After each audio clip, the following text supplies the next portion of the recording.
Hey guys, it's me, Kevin, and today I'm going to be talking about a very serious issue. Something that is very serious in the AFL at the moment. That is the AFL fixturing process. Connor McKenna testing positive to coronavirus caused a frenzy in the AFL fixturing department, with games being rescheduled and the general public raising questions on whether AFL games should be played in Victoria.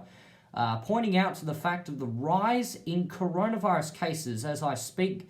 Think on Sunday, 75 new cases were recorded. That, along with the Queensland Premier's decision to block Richmond out of Queensland, basically caused the AFL a lot of fixturing turmoil, with another 3 games shuffled around, and I think it should be the catalyst for the dispatchment and removal of all 10 Victorian teams from Victoria. Just for this year, of course. Although there are some teams I think should move out of Victoria permanently. I'm looking at you two, Kangaroos and Saints. Now, one plan that has been talked about is 3 hubs with 6 teams inside them. Now, the problem is there's too many teams that have already played each other. So that hub system isn't going to really work anymore. I mean, too many teams have played each other. I tried to make it work where 4 games would be played in the hubs. Couldn't really work it out. So I decided to go with an alternate option. Well, actually kind of 2 things happening at once. I decided in round 6 and 7 to go with a 2-week screening process outside of Victoria. And then a somewhat normal fixture for the rest of the year, but with no Victorian teams, if that makes sense. And then I kind of had a separate WA hub. So I think I had 6 teams, Eagles, Dockers, and 4 other teams in a WA hub. At the same time, you had, Adelaide Port playing in Adelaide. And then you had Hawthorn, North Melbourne in Tassie, Sydney, GWS in Sydney, Brisbane, Gold Coast from round 8, they can go back to Queensland. And then a couple of other teams based in Sydney at the time as well. Now, I created an alternate fixture for round 6, 7 and 8. Yes, I know round 6 and 7 is up right now, but I don't think it's suitable. They released it assuming that teams would be able to go in and out of Queensland and South Australia fine. That's not happening anymore, so the AFL should just scrap round 6 and 7. I have printed out a new one here. So, round 6. First thing you notice, the games have been put in different days accordingly based on the hub system. So, one thing I'm going to point out is the 6 teams that play in the hubs, in the WA hub, all play on the Thursday, Friday, and Saturday. So that is Collingwood, Geelong, Fremantle, West Coast, Carlton, and the Western Bulldogs. Now, with the West Coast Adelaide game, it was meant to be played at Metricon in round 6. But I figured that I think there's free travel between South Australia and Queensland, which would allow the Eagles Adelaide game to be played in front of a crowd. So basically, Adelaide would return back to Adelaide Oval to play West Coast. Whilst, the other games have been sorted out accordingly between Thursday and Saturday so they can get there and so that full crowds can start to be played on the Sunday. Now, I'll get to the crowd situation at Optus in a minute. Brisbane and Gold Coast, Thursday and Friday.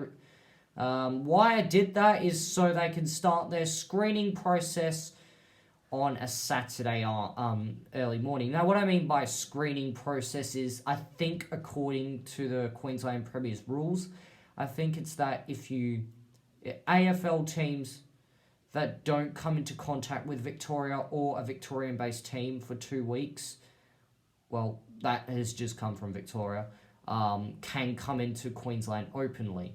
Now, for that to work, I decided to have Brisbane and Gold Coast on Thursday and Friday, so they can play 2 Victorian teams. Those 2 games would be the last 2 games to be played in Melbourne. Just saying, after those 2 games, Collingwood and Geelong go to WA, whilst Brisbane and Gold Coast go off to Sydney, with Richmond and St Kilda Yeah, they go off to Sydney and start playing there on the Saturday against Fremantle and the Bulldogs. The latter two teams will go back to Perth as well as the Eagles and Carlton. So, yeah. All four teams actually, or actually all five teams going to Sydney will go on the one plane or maybe two planes simultaneously. Either way, all five teams will go to Sydney, and the four apart from the Dogs will... Actually, no, it's six. Sorry, my bad. 6 teams going from Melbourne to Sydney, so I think you might have to do 2 planes.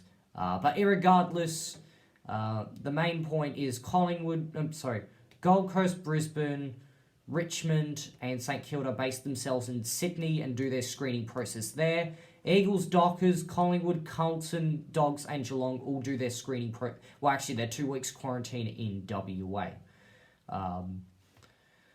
And full crowds will be permitted from Sunday round 8, whilst Gold Coast and Brisbane can re-enter Queensland on the Saturday night of round 8.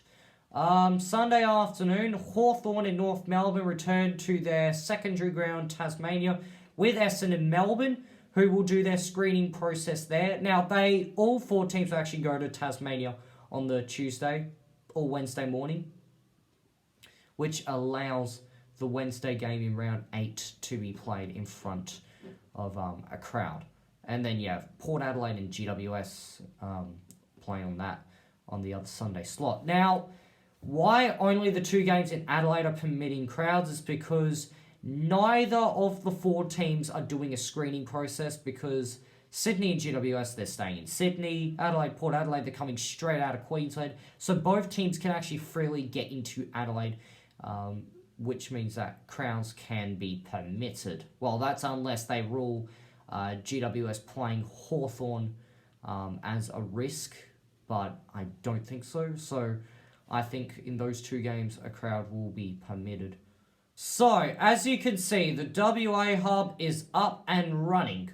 What it means by top tier crowd only is that fans are permitted in the game but can only sit on the top tier, so the bottom tier will be empty.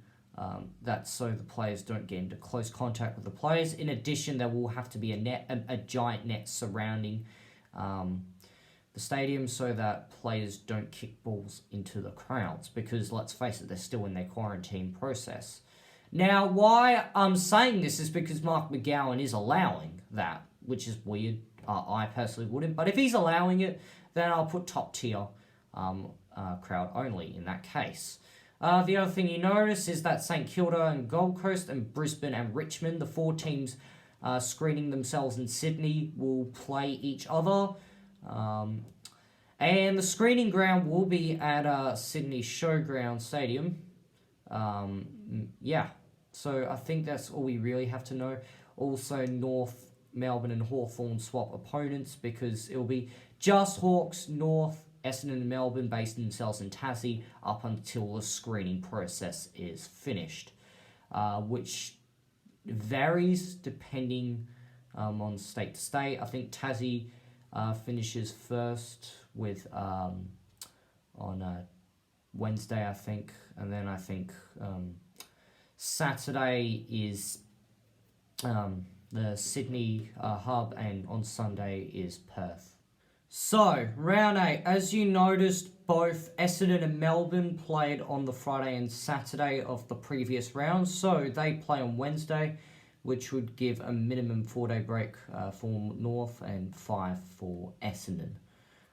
So those 2 teams will play their round 3 catch-up game on the Wednesday, and subsequently will play on the Sunday, with Melbourne going off to Sydney and with Melbourne going off to Sydney and Essendon going off to Adelaide to play the Power. And on Thursday, Hawthorn will go off to play Adelaide,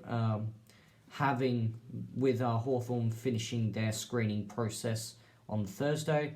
West Coast, Collingwood and Fremantle Geelong will still have to play in front of limited capacity because they haven't finished the screening process, but Carlton the Bulldogs can play in front of a full crowd on Sunday, although it'll probably be, again, just top tier because I don't think many people will attend that game. Yeah. And basically, Richmond, they finished their screening process and can go straight to Tasmania. Likewise with Brisbane and Gold Coast being able to play their game in Queensland. Meanwhile, St Kilda stay and play the Giants.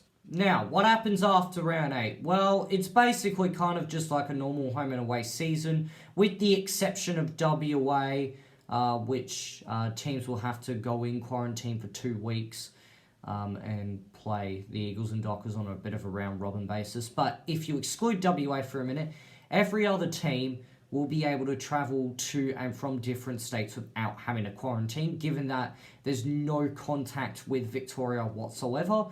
And basically, from the 10 Victorian teams, if they're not in WA, Hawthorn and North Melbourne will base themselves at their normal secondary grounds in Launceston and Hobart, which they usually do anyway.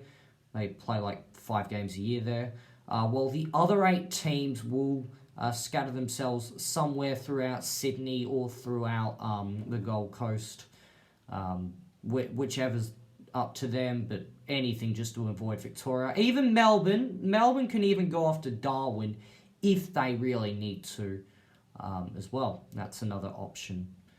But basically, Melbourne won't be able to reopen until they get their cases down. And if it means having to play the entire final series out of Melbourne, if the coronavirus is still not under wraps down there, then so be it. Maybe instead of complaining about having 10 Victorian teams, we might be complaining about having 10 Sydney teams this year. But whatever it takes to finish the season, let's do it. It's going to be a weird year. It's going to be a year with lots of interruptions, lots of hiccups, but we're just going to have to get used to it. We're going to have to go along the ride. So I hope you enjoyed this video. I hope you enjoyed this fixture proposal. And what do you think of my plan, actually? Comment what you think of my plan down below. Please like, please subscribe, and please check out some of my other AFL videos. I do a lot of content on the AFL, including tipping, which I do, I guess every Monday will be my new upload day, I guess. Anyway, I'll see you then. Goodbye.